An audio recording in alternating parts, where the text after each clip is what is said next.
कल्पना करा, तुम्ही एका शांत सरोवरात पाय टाकता आणि लक्षात येतं हे पाणी नसून जणू एखादा भव्य उलथापालथीचं रक्त आहे. इथेच या समंत पंचक्षेत्रात आपण उभे आहोत. पुराण कथेनुसार परशुराम क्रोध आणि नूतनीकरणाचा अवतार त्याच्या प्रचंड संतापातून क्षत्रियांना संपवतो आणि त्यांच्या रक्ताच्या पंचसरांचा उगम करतो.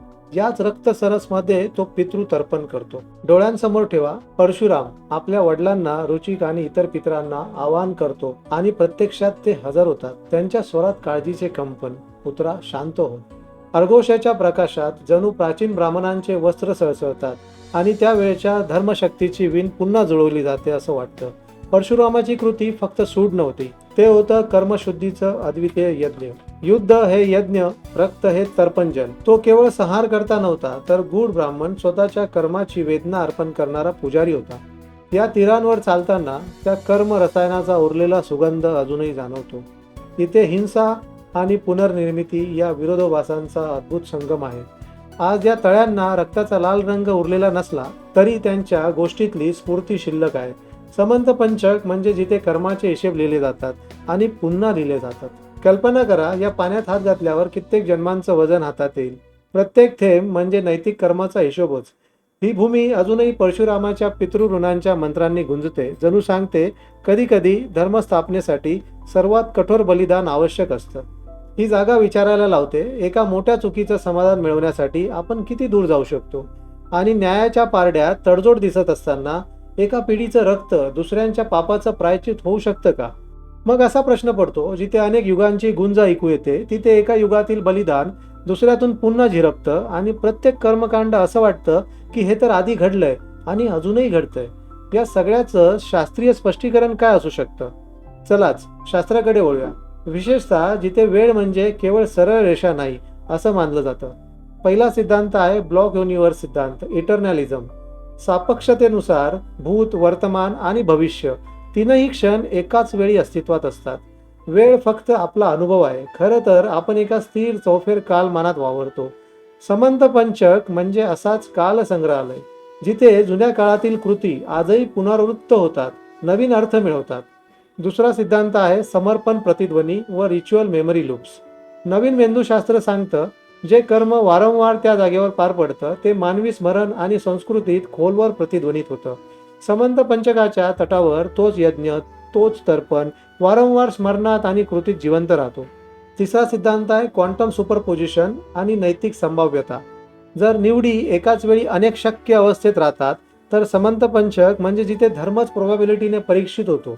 भीष्माने शांतता स्वीकारली असती, कर्ण पांडवासोबत उभा राहिला असता, कृष्णाने मौन राखलं असतं, या साऱ्या शक्यता अजून इथे जिवंत आहेत. एका वाक्यात सांगायचं झालं तर समंत पंचक म्हणजे असा कालसंगम आहे जिथे भूतकाळ अजूनही घडतोय आणि भविष्य त्या ठिकाणी ऐकतंय. स्वागत आहे समंत पंचकाच्या या जिवंत भूमीवर. आजचे हरियाणातील कुरुक्षेत्र. पिढ्यानपिढ्या भाविक आणि इतिहासाच्या वाटचाली करणारे इथेच या 5 प्राचीन रक्तसरसांची आठवण घेऊन एकत्र येतात, ज्या आता सुंदर शांत जलाशयांमध्ये रूपांतरित झाल्या आहेत. सर्वात मोठं आणि प्रसिद्ध असं ब्रह्मसरोवर कुरुक्षेत्र गावापासून अंदाजे 7 किलोमीटरवर आहे. असं मानलं जातं इथेच परशुरामाच्या मूळ रक्तसरसांपैकी एक होतं. संहिती सरोवर, छोटं पण पवित्र, जिथे अनेक तीर्थांची धार एकत्र येते, हे ज्योतिसार गावाच्या जवळ आहे. 10 मिनिटाच्या पायरस्त्यावर, जिथे महाभारत युद्धाचं आधुनिक दृश्य कलांमधून दर्शन घडतं. इथे येण्यासाठी सर्वोत्तम वेळ म्हणजे पहाटे 5 ते 7. या काळात सूर्यकिरणांनी झळाळणारी शांत जलराशी आणि कमी गर्दी, एक वेगळाच अनुभव मिळतो. कसे पोहोचाल? रेल्वेने कुरुक्षेत्र जंक्शन ब्रह्मसरोवरापासून फक्त 2 किलोमीटरवर आहे. दिल्ली चंदीगड मार्गाला जोडलेला आहे. रस्त्याने NH44 थेट कुरुक्षेत्रामधून जातो. स्थानिक बस, रिक्षा उपलब्ध आहेत. स्वतंत्र कपडे बदलण्याच्या खोल्या, पिण्याच्या पाण्याचे स्टॉल, सार्वजनिक स्वच्छतागृह दोन्ही घाटांवर आहेत. साधी वेशभूषा ठेवा. पायऱ्यांवर उतरण्यापूर्वी पादत्राणे काढून ठेवा. प्लास्टिक किंवा नासाडीकारक वस्तू घेऊन येऊ नका. फक्त फुलं, दिवे यासारख्या पर्यावरणस्नेही अर्पणांचा वापर करा. जेव्हा तुम्ही या पाषाण पायऱ्यांवरनं खाली जाता, त्या जलाशयात डोकावता, तेव्हा क्षणभर डोळे मिटा आणि कल्पना करा परशुरामाच्या रक्तमिश्रित तळ्यांचं, जे आता या निर्मळ पाण्यात परिवर्तन पावले आहेत. चला या समंत पंचकाच्या पवित्र भूमीवरच राहू, पण आता इथे विज्ञानाची आधुनिक भिंग लावू.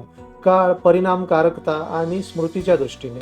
का? कारण कुरुक्षेत्र हे केवळ रणभूमी नव्हे, ते म्हणजे काळाची नोंद ठेवणारी एक अद्वितीय साधना आहे. पहिला वैज्ञानिक संदर्भ आहे लूप क्वांटम ग्रॅव्हिटी आणि टाइमलेस जिओमेट्रीचा. भौतिकशास्त्रज्ञ कार्लो रॉवेली म्हणतात, वेळ ही प्रवाही नसते, ती निर्माण होते क्वांटम घटना आणि संबंध याच्यातून. इथे भूत, वर्तमान, भविष्य यांना अर्थ नाही, फक्त ठराविक रचना, स्थळ आणि संकल्प महत्वाचे असतात. महाभारतात कुरुक्षेत्राचं वर्णन वारंवार पुनरावृत्ती म्हणून येतं, जिथे त्याच जागी यज्ञ, युद्ध आणि तपस्या पिढ्यानपिढ्या पुन्हा घडतात. इथे वेळ स्वतः उमटते. विशिष्ट कर्मयोग, वचन आणि साक्षीदार जेव्हा एकत्र येतात तेव्हाच कालाचं चक्र फिरतं. दुसरा सिद्धांत आहे जैवस्मृती आणि टेम्पोरल फील्ड अनुभव. नवीन मेंदूशास्त्र सांगतं, जिथे स्मृती खोलवर रुजलेली असते, तीर्थयात्रेकरू इथे येतात, त्यांना हे आधी घडलंय किंवा मी हे स्वप्नात पाहिलंय असं जाणवतं.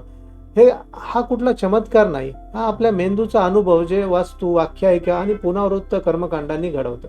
तिसरा सिद्धांत आहे क्वांटम रेट्रो कॉझॅलिटीचा. क्वांटम सिद्धांतात काही वेळा भविष्यकालीन निवडी भूतकाळातील घटनांना आकार देतात. हे वेड वाटतं, पण समंत पंचक आधीच पवित्र केलं गेलं होतं, कारण इथे भविष्यात धर्मयुद्ध घडणार होतं. कृष्ण अर्जुनाला सांगतो, तुला युद्ध करायचं आहे नव्हे, तू युद्ध केलंच आहेस. हेच म्हणजे रेट्रो कॉझॅलिटी, जिथे कालचक्र दोन्ही बाजूनी प्रतिध्वनित होतं. कुरुक्षेत्र केवळ काळ नोंदवत नाही, ते काळाला बांधून ठेवतं. इथे केलेली कृती दोन्ही दिशांनी तरंग उठवते. शास्त्र अजूनही या रहस्याच्या मागे धावतंय, पण महाभारतात आधीच लिहिलंय, जिथे भूमी लक्षात ठेवते, जिथे प्रत्येक कृती काटेकोर असावी, कारण आज घेतलेला निर्णय आधीच मागे निनादत असू शकतो. श्रोतेहो, कुरुक्षेत्राचा पवित्र गाभा समंत पंचक हे केवळ महाभारताचं रणांगण नाही, हे म्हणजे एक विलक्षण यज्ञकुंड, जिथे धर्म केवळ तपासला जात नाही तर नव्याने घडवला जातो, सृष्टीव्यापी हिंसा आणि बलिदान यांच्या आगीमध्ये. महाभारत सांगतं, समंत पंचकाच्या या भूमीवर 18 अक्षौहिणी सैन्य एकत्र जमलं आणि पांडव कौरवांच्या अंतिम युद्धात नष्ट झालं. पण लक्षात घ्या, या युद्धाच्या कितीतरी आधीच ही जागा पवित्र झाली होती, रक्ताच्या अग्निपर्वातून. समंत पंचकाचं सर्वात आद्य पावित्र्य ते परशुरामाच्या प्रचंड संतापातून, जेव्हा त्याने जगभरातील क्षत्रियांना पुन्हा पुन्हा संपवलं आणि रक्तसरक 5 रक्तांचं तळं निर्मिलं. या तळ्यात परशुरामाने आपल्या पितरांची तर्पणविधी केली. गूढ रात्री गुडघ्यापर्यंत रक्तात उभं राहून जलाऐवजी रक्त अर्पण करत त्याचे पितर रुचिक आणि इतरांनी त्याला शांत व्हायला विनवलं.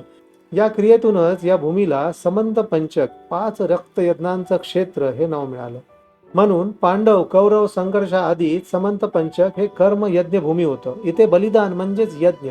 इतर तीर्थांप्रमाणे फक्त तपस्येने आत्मशुद्धी होत नाही, इथे युद्धालाही धर्माची परिपूर्ती मिळते. महाभारत म्हणतं, ही भूमी पृथ्वीच्या दोषांपासून मुक्त आहे, म्हणजे जगातील सगळ्यात भीषण कर्म इथे शुद्ध होऊ शकतं, पण केवळ धर्मासाठी केल्यास. पांडवांनी या जागी परत यायचं, विशेषतः वनवास संपल्यानंतर. आणि युद्धाच्या आदल्या दिवशी युधिष्ठिर इथे यज्ञ करतो. कृष्ण भगवद्गीतेचा उपदेश इथेच देतो. ही भूमी एक धर्मपरीक्षेचं केंद्र बनते, जिथे प्रत्येक नायकाच्या कर्माचा पूर्ण हिशोब समोर उभा राहतो. परशुरामाच्या पौराणिक रक्तयज्ञाचं स्मरण आणि वर्तमानातील भीष्म, कर्ण, द्रोण यांच्या युद्धातील रक्तांचा संगम, कितीतरी युग इथे एकत्र गुंफली जातात. वैशंपायन आणि सौती जन्मजयाला महाभारत ऐकवताना समंत पंचकाला तीर्थयात्रेचं अंतिम स्नान मानतात. सौती म्हणतो, महाभारताच्या पवित्र कथा ऐकून मी अनेक तीर्थ व पवित्र सरोवरात फिरलो. अखेरीस या समंत पंचक नावाच्या पूजनीय भूमीवर आलो. पांडवांसाठी ही भूमी म्हणजे केवळ युद्धभूमी नव्हती, इथे कर्माचा संगम होतो, नव्याने सुरुवात होते. अर्जुनाने कर्णाचा वध केला, अश्वत्थाम्याने रात्री केलेला हल्ला, या प्रत्येक कर्माचा ठसा या भूमीवर कायम राहतो. पुढील पिढ्या जन्मजया सकट आपापल्या यज्ञांसाठी इथे परततात.